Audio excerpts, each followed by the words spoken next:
so I really don't remember them. The first one is Un Amour de Pato. Or is it de Patou? Un Amour de Patou. I love Patou.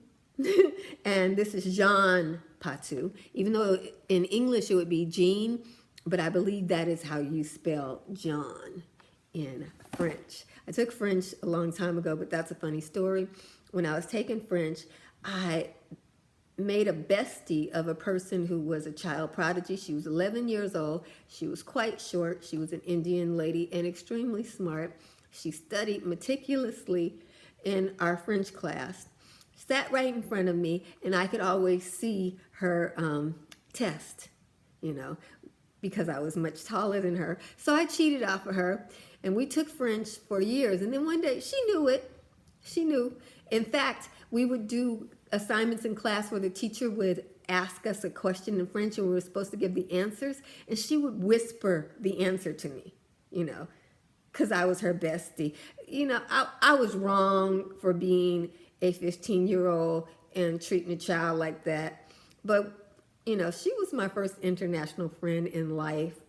I got to learn about India, meet her family, and learn about their culture through her. And I guess since she was 11, you know, the family was concerned how is she going to be treated in high school. And aside from cheating off of her in French class, I was a good friend. But then one day she came to me and she said to me, Connie, I'm not taking French anymore. And I looked her dead in the eye. I said, you mean we giving up French? Because I knew the moment she quit French, I was going to have to turn in my papers. I mean, I like French, and I took French before her. I was actually on a upper level French, but somehow, you know, being a teenager with those hormones and stuff, I just was not going to sit up and study French no more. It was too easy with somebody half my height who was a genius and went to Harvard. Yeah, she did big things. In any event, now that I detoured like I always do, let me get back on the fragrance haul. Look at this beautiful bottle here. You guys, okay, can we say Jean Patou really knows, how often do you see a bottle that looks that gorgeous? Do you see that? It's so feminine, so pretty. It screams spring. When I look at the floral top and I look at the pink bottom, I think spring. But I know at the time that fragrances like this came out, this would have been showing the femininity of a woman. So let's see what we got here. It's beautiful. It's soapy, so it's light, it's fresh. This is the kind of scent that you could wear it all year long. Women of this era were just becoming career type women. So really on the job, a lot of women's main concern was hooking a good husband. And this is good husband hooking fragrance. You know, this is what you want. This is a come hither. A fresh and clean come hither. Ooh, sexy. Oh my goodness. I wasn't ready for all that. Oh, they don't make them like this anymore. Oh my goodness. Just smelling the bottle does not tell you all the complexity in this fragrance. Oh my goodness. If you are a senior saint, if you are a grown woman, if you want to hit them with the fa, you know, come hither, you know, if you want to wink the eye, tilt the head, and get a little switch on. Un amour de Patou. This is date night, you guys. This is clean, fresh, innocent, will you marry me date night. Oh my goodness. And it's kind of dirty. It's probably because it's older. This fragrance did not go bad because this bottle is, as you can see, tinted. So that protected it, and then it was kept in this. I love this. I hope it smells as good on me as it does in here. Oh my goodness. I can't resist. I only have 3 fragrances, so I can try this on the skin. I cannot resist. Oh my goodness. This is Un Amour de Patou.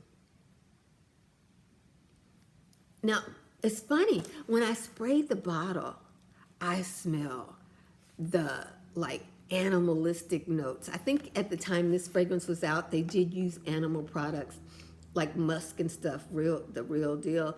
And that held on as a fragrance for a long time.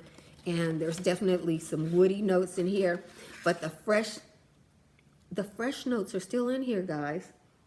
I'm smelling like an amazing citrusy scent. It can't be citrus because citrus doesn't last several decades normally in a fragrance. Oh, this is so good. I, I'm, it's woodsy, and that's because it's aged. Woods age, the wood parts of a scent of a fragrance last forever. So it's woodsy, and it's a wood that we don't use now. They probably have a name in there in the description of it that's not the real wood in there. And I smell like some musk, very sexy. And a clean muguet is in there. Muguet was considered very ladylike and proper. But this fragrance, you guys, it has changed a lot since I remember it. And this is the real deal. Some of the lighter white floral notes aren't there. This has become grown and sexy and clean. I'm telling you. Oh my goodness. Yeah, that it smells kind of like there is the smell of sex in the undertone of that fragrance. And I wasn't expecting that on my skin, but I still smell the freshness of the muguet and the freshness of that particular wood that I can't place. There's a wood in here that's clean like a birch wood, but it's no vanilla in here, which is making me love it the more because nowadays everything is a vanilla scent. It's like, how many different vanilla scents can we have? Okay, now the next one, this was the only one that she told me she was sending me. This is Yves Saint Laurent Rive Gauche. Oh my goodness, when I was a child, my mother was gifted a bottle of this. And my mother is a Chanel No. 5 girl. She is a snooty Chanel No. 5 girl. So as a child, she allowed me to use this fragrance here. This bottle, as a child, I did not understand the phenomenal blessing. This was my first signature fragrance.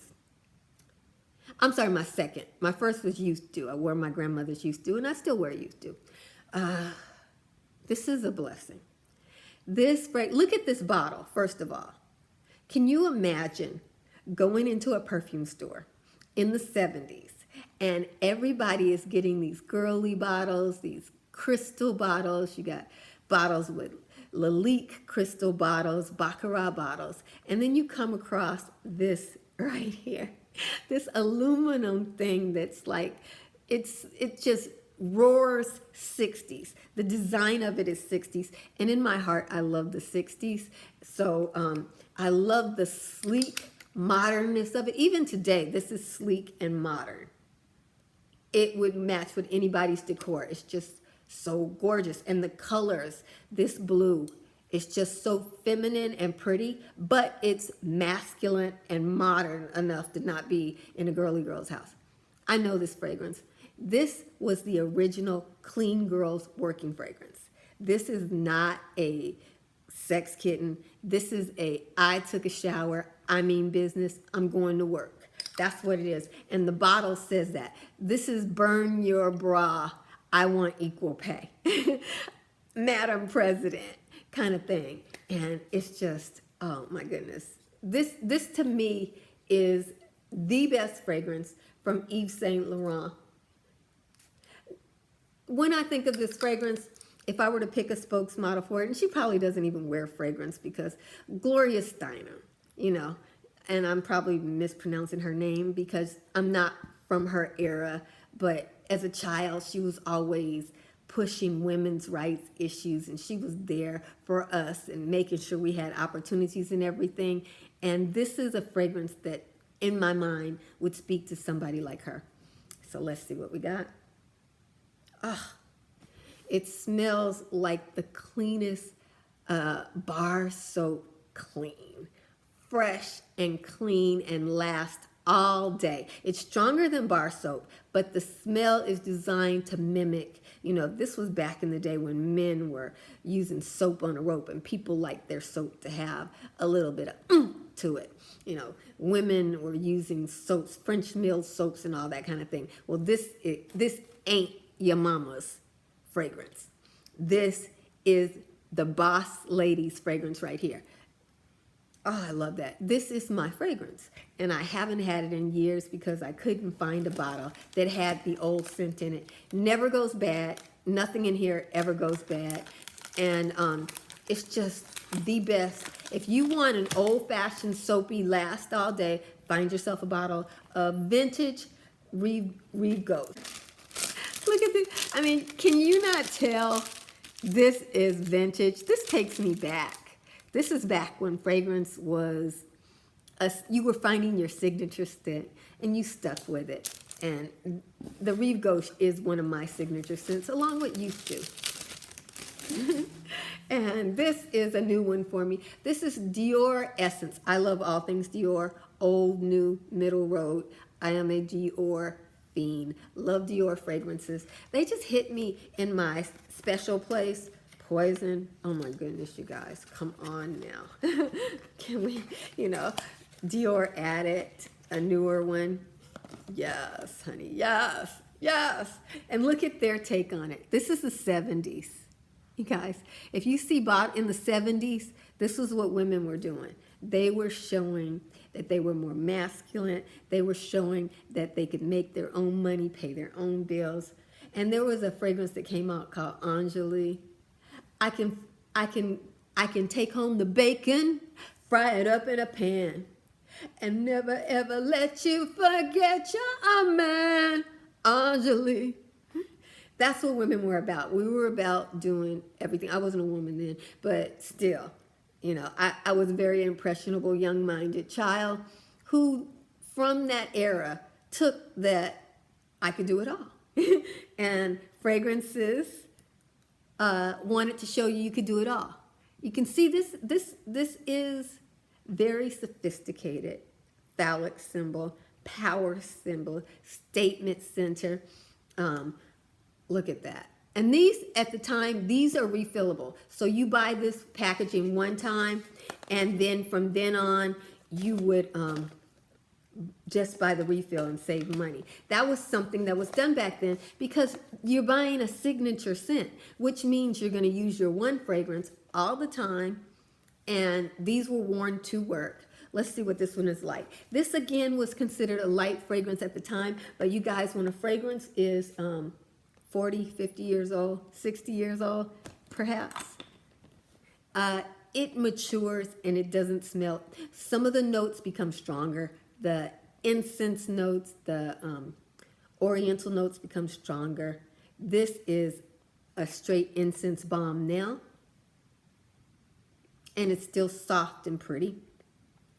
I would consider this a alternative fragrance, a date night fragrance. If you get the newer version of this, it's light, airy, and doesn't last hardly at all. This one, on the other hand, as you can look at the packaging, it's oriental. There's a lot of incense in here, just amazing. Sandalwood is in here, and at the time, sandalwood was a unique kind of scent in a lot of modern fragrances. It was a modernization of European style fragrances, from the peony roses to these more macho scents. It's unisex. Dior Essence is unisex. So that's everything, everybody. That's my haul, and I would like to say thanks for coming by. And old-fashioned, freshly cleans, get your Marry the Boss kind of fragrances, and boss lady scents, the 60s, the 70s, the woman's feminism movement and how it influenced fragrances. And it created the fragrances that I love, on a day-to-day basis. I like these kind of scents. And the old ones, they last. Ah, yes. They're all beautiful. I love you with all the Jesus in me. And most importantly, Jesus loves you. Okay? And I love you with all the Jesus in me. Be blessed, beautiful.